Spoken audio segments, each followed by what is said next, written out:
It's 6 o'clock, and right now we are tracking this rain on radar as families right now are heading out for trick-or-treating on this Halloween night. Want to give you a live look inside the Indiana State Fairgrounds out there. Some cute costumes. Families staying dry inside for this annual Safe Night Halloween event. Thanks for inviting us in. So, Angela, how about these trick-or-treaters going outside? Will they need umbrellas tonight? I would take the umbrella just in case, especially if you are east of Indianapolis. That's where we still have some of the steadier rain falling in the eastern part of the state. But I've got another pop-up that developed west, so we're going to start with the impact this evening. There is still some rain around, but it is ending, for the most part, from west to east. Even as it ends, it's still a little damp, it's still a little breezy, so watch for some slick spots. We do have lots of leaves down, and of course check radar before and during your trick-or-treating. Mentioned I've got one pop-up west now of Indianapolis. You can see that developing just to the north of Terre Haute, east of Rockville, so heads up Greencastle and Brazil. If this holds together, it's moving off to the east and southeast along the cold front itself. It's east of the front that we've had most of the rain today. We're dry in Tipton, Alexandria, Anderson, and Greenfield. Steady rain still falling, Muncie, Mount Pleasant, Newcastle, but I'd give this another 15 minutes and then it's going to be off to your east. Rain in Liberty, south to North Vernon and Seymour, so you get it. It's east and southeast of Indianapolis for the most part that the rain will linger. It is mild, won't need coats over those costumes. Temperatures in the 60s.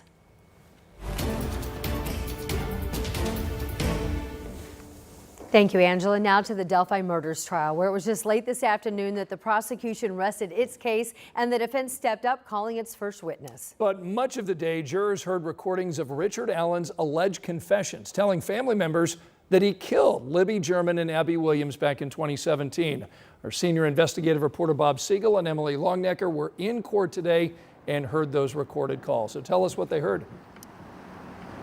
Hey, Scott and Ann. Well, the state has rested its case against Richard Allen, but not before saving its most powerful testimony for the very end. That testimony, Richard Allen confessing to the murders in his own words and in his own voice. Brian Harshman was the state's 40th and final witness. He's a state police officer who listened to all 700 of Richard Allen's jail phone calls over the past 2 years. He and the prosecutor chose 7 of the calls to play for the jury. 5 of them included confessions to his wife, Kathy, and then the jury heard a few calls to his mother, Janice. In one of the calls, Allen's mom started by saying, "It's good to hear your voice." Richard Allen says, "So did Kathy tell you I did it?" His mom said, "We're not going to discuss this, okay? We love you. You know that, don't you?" Richard said, "Regardless?" His mom said, "Yeah." And then later in the conversation, Richard Allen said, "I'm just worried you guys aren't going to love me because I said I did it." His mom says he's not in a good place. And then she says, "We'll always love you, no matter what." After that, Allen again says, "I did it." His mom said, "Rick, don't talk like this. I think they're just messing with you." And after a pause, Richard tells his mother, "I love you." His mom says, "I just know you don't have it in you to do something like this."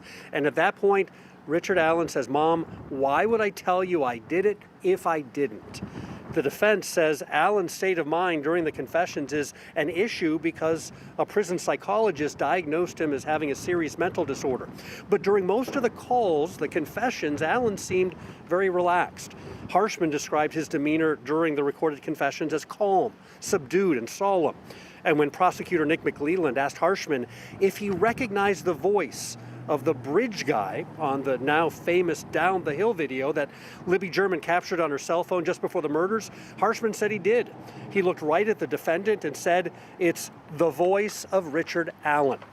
Now, the defense said it wanted the judge to require the state to play other calls that Allen made to his mom and wife, saying the state left out calls where Allen maintains his innocence and discussed his mental illness. The judge ruled against that, but the defense team briefly snuck in some information from one of the calls anyway, defying the judge and over the repeated objections of the state.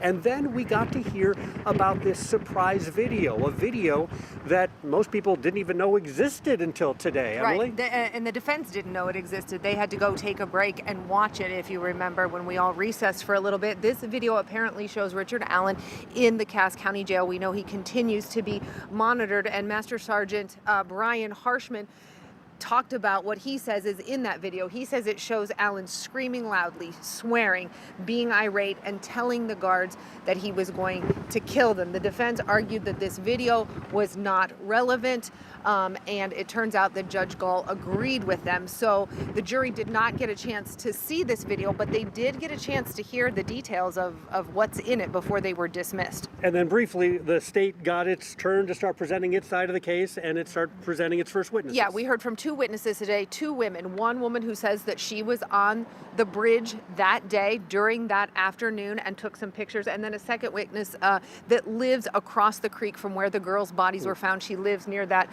private drive, and she says that morning she and her husband were coming home and they noticed a man they'd never seen before standing near their mailboxes, and she noted it because they didn't know him, and no one usually stands by those mailboxes except for the people that live down in that wooded area. And she says they noticed him, and then before they knew it, he was gone. Then they said, where did he go? So they called police the next day when police asked, if you saw anything strange in these past 24 hours, please let us know, and they did. So we heard from her. We'll dig into that more at Delphi Debrief. 40 witnesses so far for the state, 2 so far for the defense, lots more. We will have all that evidence and testimony for you coming up in the days ahead here in Delphi. Back to you. All right, Bob and Emily reporting live for us tonight from Delphi, and they'll be joining our legal expert, Katie Jackson Lindsay, tonight for our Delphi Debrief, where the three of them will talk about everything that happened in court today. You can watch the stream every weeknight, Monday through Friday at 10 o'clock on WTHR Plus to catch up on daily developments in the trial. The app is a free download. You can get it on Apple TV, Amazon Fire Stick, and Roku. We just learned the name of the man who was charged with the murder of an Indiana soldier at an Army base in Missouri. 21-year-old Specialist Wooster Rancy is currently in custody awaiting his next hearing. He's accused of killing Sergeant Sarah Roque at Fort Leonard Wood back on October 20th. The body of the Indiana soldier was discovered in a dumpster on the base after she was reported missing.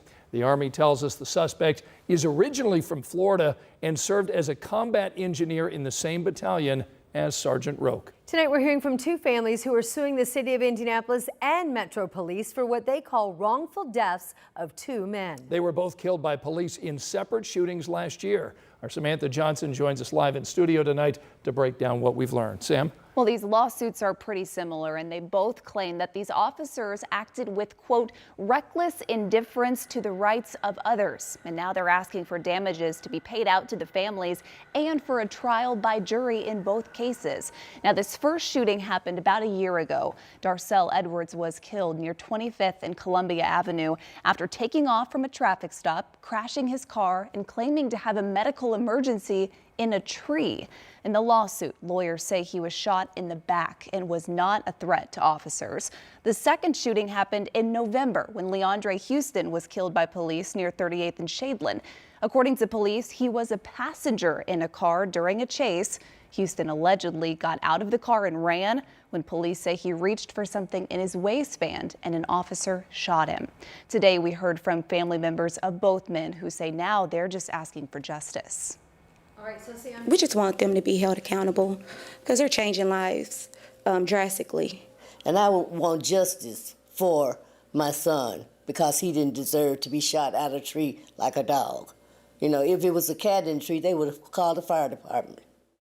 So, Sam, what is IMPD saying about this? Yeah, we reached out to them today after we heard from those family members. They tell us out of respect for the judicial system, they don't comment on pending litigation. Of course, this is a story that we'll continue to follow. Any new developments, we'll be sure to let you know. All right, Samantha Johnson, thank you. Still ahead, we take an inside look at the growing effort to help dozens of veterans after the building they live in downtown Indianapolis went up in flames over the weekend. And the rain is moving out. A cooler Friday on tap, but how about the weekend? I'll have a look ahead in your forecast. Swifties are descending on downtown Indianapolis. We'll take you live inside the airport where Taylor Mania is taking off.